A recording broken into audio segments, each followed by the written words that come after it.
Perceptrons. Perceptrons are the most basic form of a neural network. So a perceptron was the one from which the whole idea of neural network came into existence. And from the idea of neural network came the idea of deep neural network. So the perceptron was used in the 1950s itself, and they were used to perform binary classification. Or the perceptron deals with binary inputs and outputs exclusively. There are two types of perceptrons, one which is called as the single-layered perceptron and second one which is the multi-layered perceptron. So, in a very general sense, the perceptron is nothing but the circular neurons or the units that we draw in our artificial neural network. So initially there was the whole idea of just having one unit like the neuron, and it is used for binary classification. From there evolved the two types of perceptron, which is the single-layered perceptron model and second one the multi-layered perceptron. So a single-layer perceptron model, as we can see in this figure, consists of only the input node and one output node. That means a single-layered perceptron model does not have hidden layers, whereas a multi-layered perceptron model has got input layer, hidden layer and an output layer. And this multi-layered perceptron model is nothing but our artificial neural network.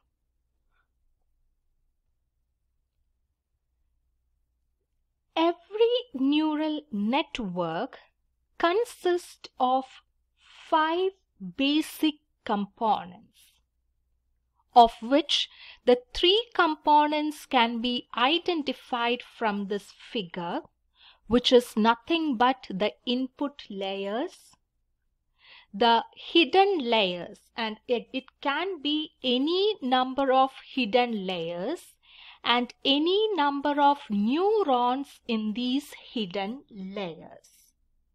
And of course, the third important component is the output layer. Now, apart from these, there are 2 main components also for any neural network, which is the set of weight and bias between each layers, and the final one, the 5th one, is the choice of the activation function for each of these hidden layers. So in short, there are 5 important components of a neural network: the input layer, hidden layer, output layer. 4th one, the set of weight and bias. And finally, the 5th, the corresponding activation function.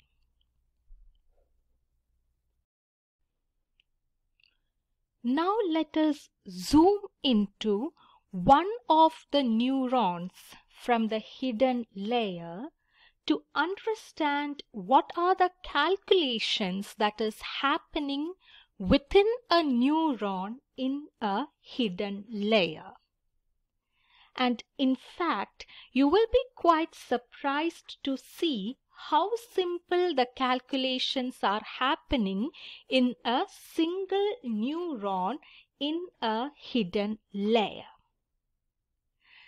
The calculations happening can be broadly divided into 3 processing steps. The first step is each input gets scaled up or down.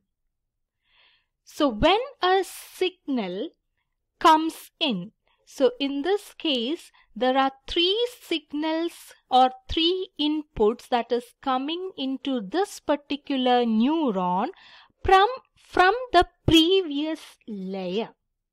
So when a signal or when an input comes in, these inputs get multiplied by the weight value that is assigned to that particular input. For example, in our case, in this particular example, there are 3 inputs that is coming to this particular neuron from the previous layers. So each of them gets multiplied by the corresponding weight, which can be adjusted individually. So 0.7, 0.6 and 1.4 are the weights that is being multiplied to each of the respective input signal. And during the learning phase or during the training phase, the neuron can adjust these weights based on the error of the last test results. Once this multiplication operation is done, the second step is all the signals are summed up. That is, the modified input signal are now summed up to a single value.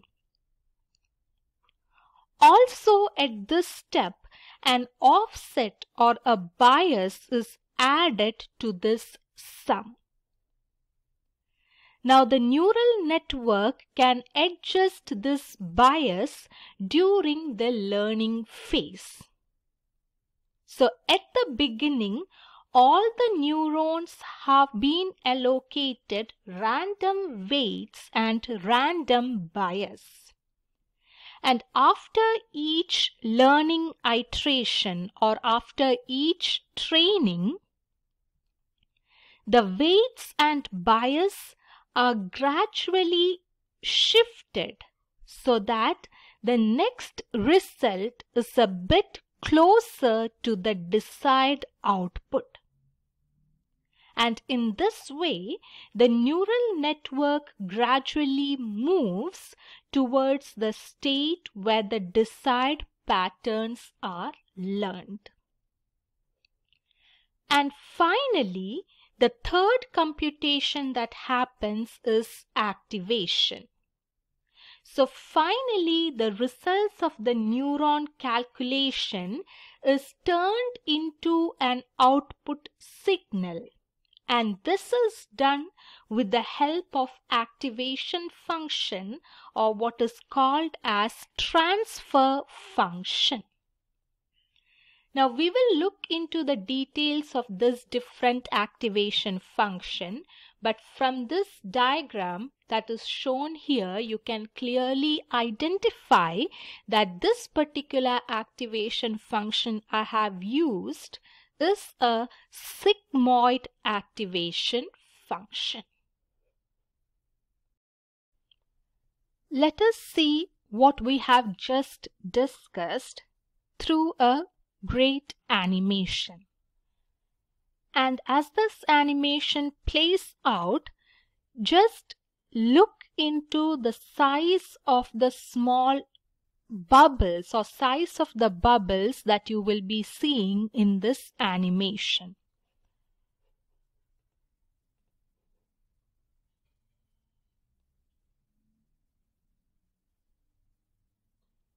Just see the size of these bubbles.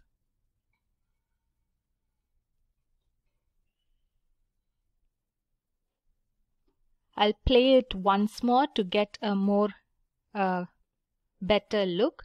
See here, the size of the bubble came as big. When it got multiplied by 0.7, it became a bit shrinked, right? And when it gets added up, it became very big. When it was added up with bias, again the bubble got big. But when it passed through the activation function, it got again shrinked. So that itself is the purpose of an activation function, to get your output within a particular range.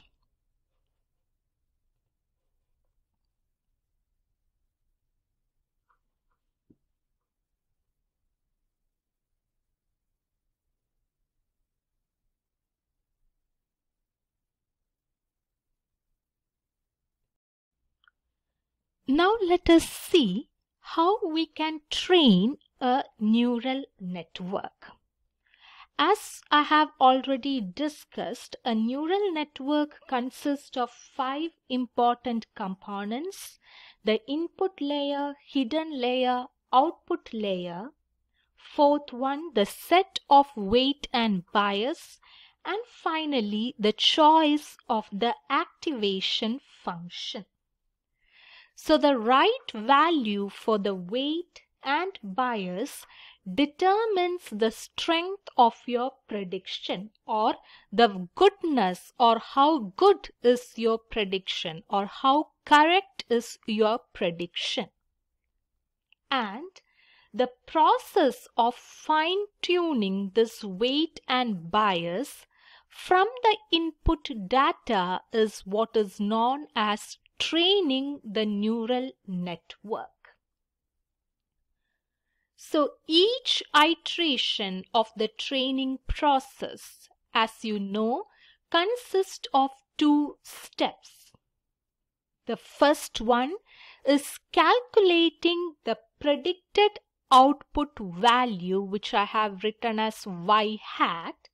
And this process of calculating the predicted value of y is what is known as forward propagation or feed forward.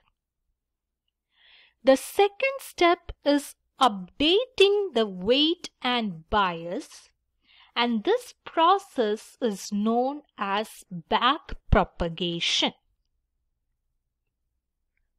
So during the training of a neural network, our goal is to find the best set of weight and bias that minimizes the loss function, or what we call as the error.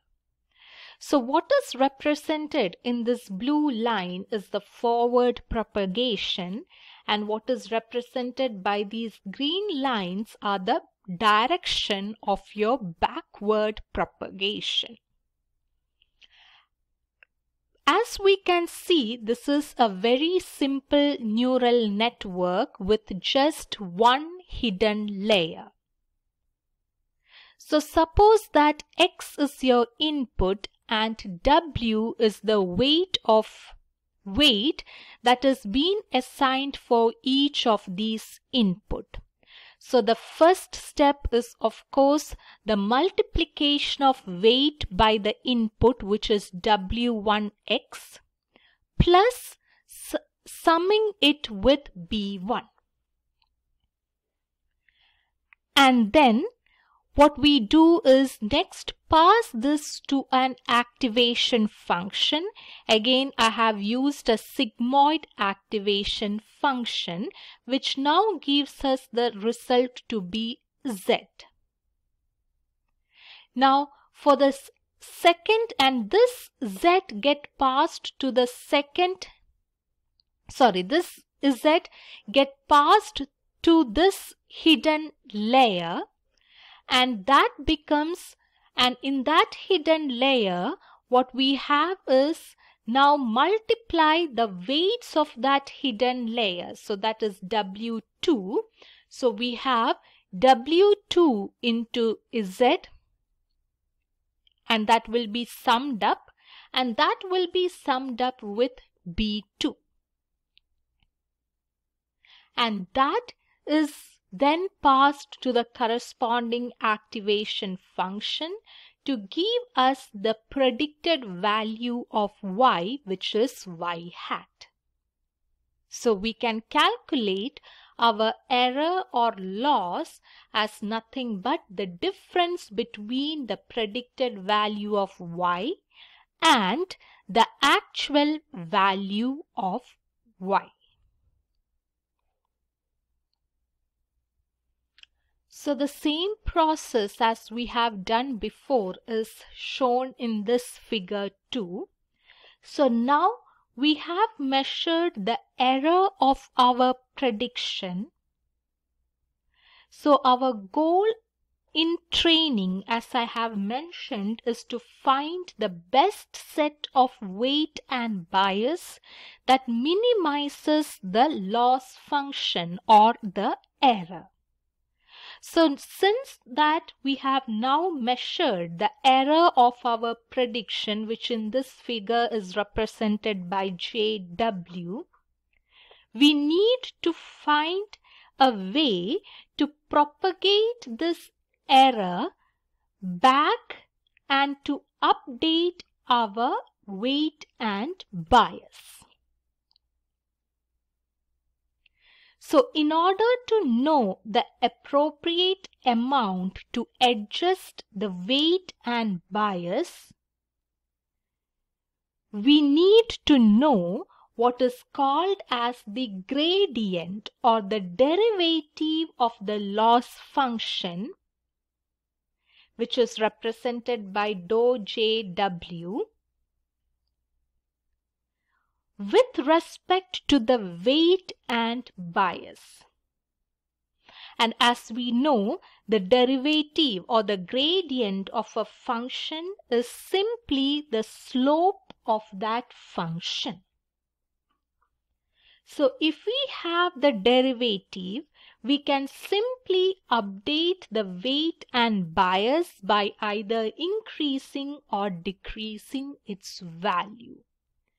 And this is nothing but our optimization algorithm called as gradient descent. So as I have mentioned, during our back propagation, we are doing nothing but the optimization using an optimization algorithm like gradient descent. Now, there are different other types of optimization algorithms, but it is the gradient descent which is the most popular. And of course, there are various flavors of gradient descent like stochastic gradient descent with momentum, etc. And apart from that, another optimization algorithm that is also quite famous is the Adams optimization. But if you look into this loss function, we can see that we cannot directly calculate the derivative of the loss function with respect to weight and bias because the equation of the loss function does not contain weight and bias, which is W and B. So in this particular example, I have not included bias, but bias is also something that is trained or learned during the back propagation. So in order to actually help us achieve that, we will use the chain rule to help calculate the weight and bias. So that is why you can see from here the first derivative that we find is dou JW divided by dou A3. So A3 is available, right? A3 is nothing but the predicted value of y. So in this figure, it is represented as A3. and then it is being back propagated with the help of chain rule. And at this point, see, we have the derivative with respect to W. So that means at this point, I can update my W2 weight. And at this point, I can update my W1 weight. So to summarize, the common training process for neural network consists of the following steps. The first step is to initialize our parameters, that is, we need to randomly initialize our weight and bias parameters. At the same time, we need to define which are our hyperparameters. For example, if you are using gradient descent, the learning rate alpha becomes your hyperparameters. Similarly, the number of hidden layers and the neurons in those hidden layers are also hyperparameters when it comes to neural network. And second thing that we need to do is to, of course, choose an optimization algorithm. As I mentioned, the gradient descent is a very commonly used optimization algorithm, and this optimization comes into picture during our back propagation. And then repeat these following steps. So what are the steps? Do a forward propagation, compute the cost function, compute the gradient of the cost with respect to parameters using back propagation, and finally update each parameter using the gradient, or what we call as derivative, according to the optimization algorithm. And the last step is use the trained parameters to, of course, predict the labels.